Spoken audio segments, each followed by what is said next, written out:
Hej, čaute ľudia, ale chcem vám povedať niečo ohľadom tej modrej ryby. Teraz poviem jednu vec, za ktorú asi dostanem veľa dislikeov, a mám to v piči, lebo na tento kanál chodiť nebudem, ale no možno, ale skôr nie. Ach aj mačka.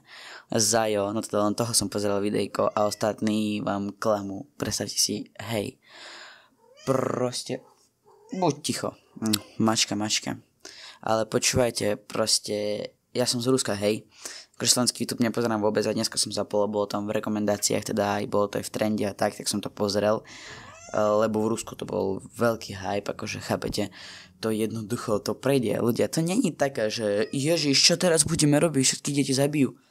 Ten, kto sa chce zabiť, zabije sa aj sám. A povedzte, že nie, to je blbosť, proste keď sa chceš spáchať samovraždu, tak ju spácháš. A nebudeš more hrať ako hru, len kvôli nej. Proste v Rusku už to pochopili ľudia, že to je proste len hype a nič viac proste, lebo hej to bolo, ale bolo to v roku 2015 až 2014 až 2015 teda. A boli to ľudia, ktorí sú už v base pre Boha. A pozrite, podľa pravidel hry na každého človeka musí byť jeden kuriér. A tie kuriéry nie sú reálni, lebo reálnych kuriérov bolo maximálne 100. A my si myslím, že aj menej, ale dáme tomu, že 100.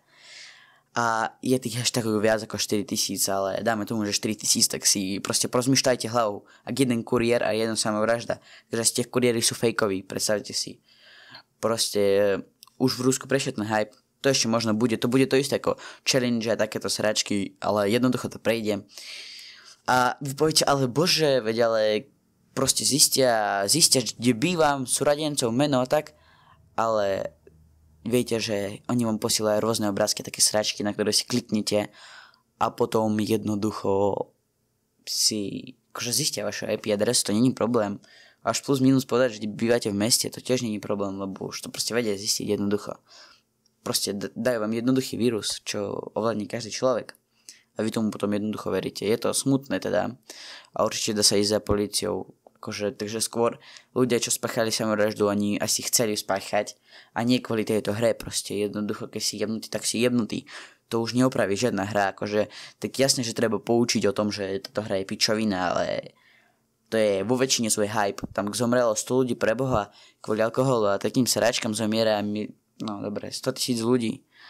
Akože nikto to nerieši do piči. Je to normálne, je to čo už, čo s tým narobíme, ale keď zomre 150 ľudí, tak robíte z toho chaos. Tak sa uvedomte do piče.